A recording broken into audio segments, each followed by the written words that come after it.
Hello, and welcome to the Smart Inclusion Podcast, where we connect the dots between investing in people, investing capital, and preserving the planet. Each episode brings you powerful stories from thought leaders like women, Indigenous people, and unsung heroes who are driving the global energy transition forward. This podcast ties together the complex threads of sustainability, showing how the public can engage with new opportunities in energy transition and invest in their communities. Whether you're interested in the future of energy, climate change, sustainable investing, or understanding why these changes matter to you, Smart Inclusion delivers insightful conversations that break down what's happening, what's on the horizon, and how you can be part of this transformational movement. I'm your host, Todd Q. Adams.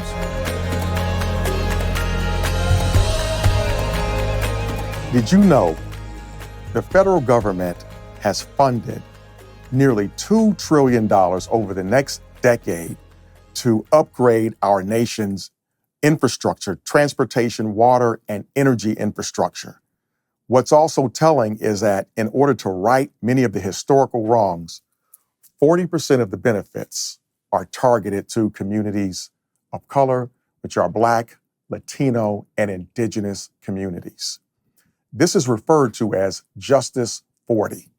And this is something that is unprecedented in terms of this. What is Justice 40? Justice 40 is all about driving community benefits. In addition to benefits from the usual suspects, the public utilities, the engineering, procurement, and construction firms, the developers, we're now saying, how are we inclusive in a way, have an inclusive energy transition? So the Justice 40 has four major components to it. One is workforce investment. And the workforce investment is all about creating quality jobs. And many of those quality jobs are taking shape in the form of construction jobs, skilled trade construction jobs, as well as in the electricians, architecture, and architecture, and we're going to need a ton of electricians over the next decade. And also community and labor engagement. Labor unions, this is an opportunity to also increase the number of people within labor unions, which is already happening. I've already seen where many of these projects have increased the number of, increased 14% of these jobs to date have been, according to the DOE, an article I just read, 14% of these jobs are union jobs. That's higher than the national average. So we're talking about living wage jobs. The second item is environmental justice. We have polluted the planet, and we all know there's carbon emissions and the warming of the planet. And people who is disproportionately, where is most of the poor air quality? In Black, Latino, and tribal communities.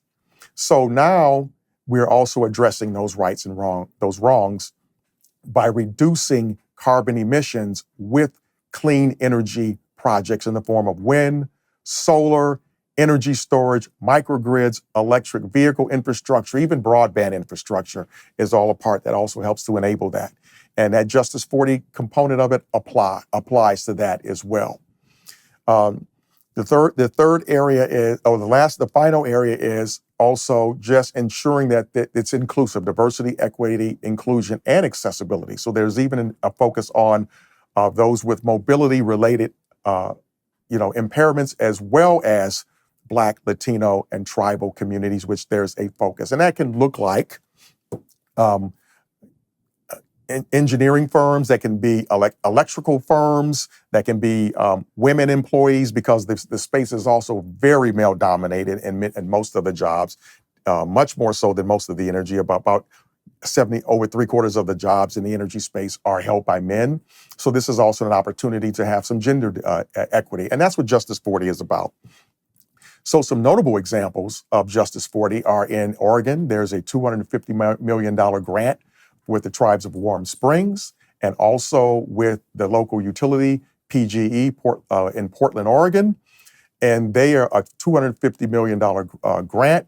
And so there's also some grid edge computing, which is also going to touch in terms of innovation and tech innovation, as well as resilience for the electric utility, and an innovative partnership with a tribal nation. And tribal nations are very much focused on energy independence. So this is very significant for that. In Louisiana, there's another $250 million grant for resilience hubs. Louisiana has a lot of weather events and hurricanes. And so many of these hubs are going to ensure reliability and energy resilience in also underserved communities, which this is also a challenge. So these are examples of where we're talking about community benefits and the focus on communities that have been underserved within that space. This is happening, funding is happening now. Awards and funding opportunity announcements will continue to be rolled out. And over the next decade, all of this is expected to catalyze even more private market investment as well as public market investments within the private sector. So this $2 trillion is a catalyst. And so this will be ultimately the largest capital deployment in human history. Our energy transition in terms of reaching net zero by 2050. However, it has to be inclusive. It has to be inclusive. And one of the things in order to be inclusive as well is that we have to begin to look at some of the lessons learned and best practices from years past, decades past. And urban planning is one of those areas where transportation planning, zoning, infrastructure, redlining have all contributed to a lot of our environmental injustices. So what are we going to do in terms of equity economics? We're going to talk about how urban planning fits within this landscape and why. And my next guest, Dr.